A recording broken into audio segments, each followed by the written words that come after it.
DNA मित्रों, बाबर 1530 में मर गया। भारत से 1400 किलोमीटर दूर अफगानिस्तान के काबुल में वो दफन किया गया, लेकिन उसकी सोच दफन नहीं हुई। आज भी उसकी कट्टरपंथी सोच हमारे देश के कई लोगों के दिमाग में जिंदा है। कई लोग बाबर की विषैली सोच के संक्रमण के शिकार हैं। अयोध्या में लहराती धर्म ध्वजा वैसे तो देश में बाबर के कई वैचारिक वंशजों को चुभी। बड़ी मुश्किल से उन्होंने अपने जज्बात दबाए, बड़े प्रयत्न से उन्होंने अपने मन में कुलबुलाती भावनाओं पर काबू किया, लेकिन संभल से समाजवादी पार्टी के सांसद जियाउर रहमान बर्क अपनी भावनाओं को काबू नहीं कर पाए। उनकी भावनाएं शब्दों के रूप में सामने आ गईं। पहले सुनिए उन्होंने क्या कहा। हमारा देश लोकतांत्रिक है, संवैधानिक है और यहाँ पर धार्मिक देश नहीं है। इसलिए हमारे देश के प्रधानमंत्री हो या माननीय प्रधानमंत्री हो, माननीय राष्ट्रपति हो या किसी भी प्रदेश के मुख्यमंत्री हो, तो हम उम्मीद करते हैं कि वो लोग सभी धर्म के लोगों को साथ लेकर के उनकी बात करें, ना कि धर्म विशेष की बात करें। और ऐसा मैसेज देकर के सिर्फ राजनीतिक बेनिफिट हासिल तो हो सकता है, लेकिन देश का भला कभी नहीं हो सकता। डीएनए मित्रों, हिंदी में एक शब्द है बुद्धि विलास।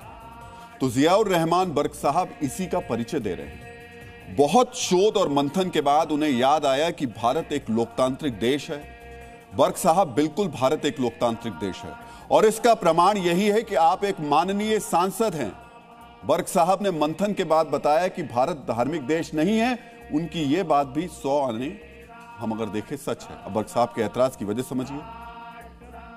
वो दूर की कौड़ी लाए हैं।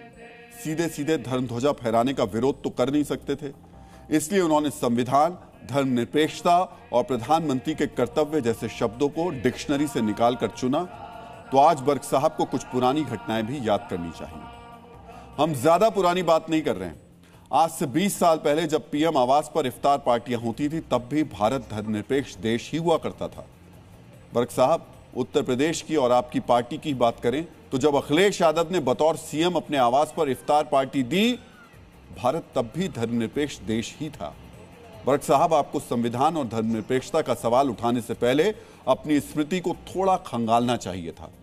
वैसे हम आपकी मजबूरी समझ रहे हैं। जो बात आप कहना चाहते हैं, राजनीतिक मजबूरी की वजह से सीधे सीधे नहीं कह पा रहे हैं। बर्क साहब को आज हम ये जानकारी भी देना चाहेंगे कि पीएम मोदी अयोध्या के कार्यक्रम में ही शामिल नहीं हुए। इससे पहले वो 17 मार्च 2016 को विश्व सूफी फोरम के कार्यक्रम में भी शामिल हुए थे। बर्क साहब, आप समझ सकते हैं ये सम्मेलन भी धर्म से ही जुड़ा था। 14 सितंबर 2018 को पीएम मोदी दाऊदी बोहरा समुदाय के अशरा मुबारक समारोह में शामिल हुए थे। ये सम्मेलन भी धर्म से जुड़ा हुआ था। 24 जून 2023 को पीएम मोदी अल हाकिम मस्जिद गए थे। यहां हम प्रधानमंत्री मोदी के विदेशों के मस्जिद दौरे की बात नहीं कर रहे हैं। वो तस्वीरें भी बर्क साहब ने जरूर देखी होंगी। इसलिए आज जियाउर रहमान बर्क साहब को इस्लामिक धर्मगुरु संविधान के हवाले से ही बता रहे हैं कि भारत के हर नागरिक को धार्मिक स्वतंत्रता का अधिकार है। किसी भी धर्म स्थल पर झंडा लहराना या एजुकेशन इदारे पर या किसी भी इमारत पर झंडा लहराना हर नागरिक का अपना अधिकार है। और मोदी जी प्रधानमंत्री हैं, उनको ज़्यादा हक बनता है कि वो राम मंदिर पर झंडा लहराएं। जनाब जियाउर रहमान बर्क साहब, आप माननीय सांसद हैं, चुनाव जीतने के बाद एक संवैधानिक पद पर हैं। आप स्वयं को बेशक एक खास वर्ग का प्रतिनिधि मानते हो, लेकिन देश का संविधान आपको सभी वर्गों का प्रतिनिधि मानता है। इसलिए आपसे आग्रह है कि अपनी सोच की सर्विसिंग करवाइए और इसके आकार को थोड़ा विस्तार दीजिए। लोकतंत्र की मूल भावना को समझिए।